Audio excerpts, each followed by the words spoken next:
Milwaukee's police department has been involved in a whole slew of stories this week.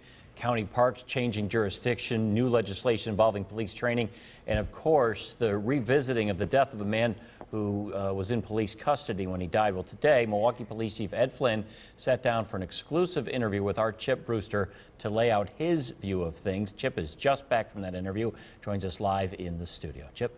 Of course, the death of 22-year-old Derek Williams while in police custody is probably the most controversial of those topics. You may recall Williams passed away more than a year ago, but it was the recent release of dash cam video which has led to the renewed investigation. In the video, you see Williams minutes before his death struggling to breathe and calling out to the police officers in the front for help.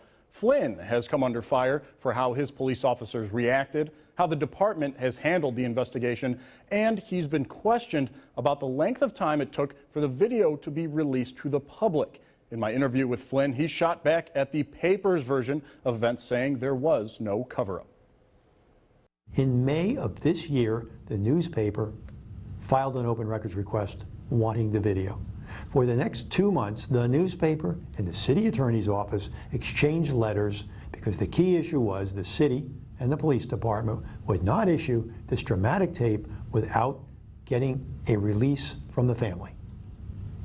The release from the family was presented on September 14th of this year, and they had the video in their hands by September 17th. As Ted mentioned, the department has been involved in a number of recent news stories. Of course, due to some limitations, that was only a small portion of our full-length interview. Tonight on Fox 6 News at 9 and 10, you'll hear a lot more of what the chief had to say about the Derek Williams situation and those other topics. Ted and Mary. And of course, the parks. We're interested in that too, Chip. Thank you. All right. Well, one MPS high school is getting a head start learning about hybrid vehicles.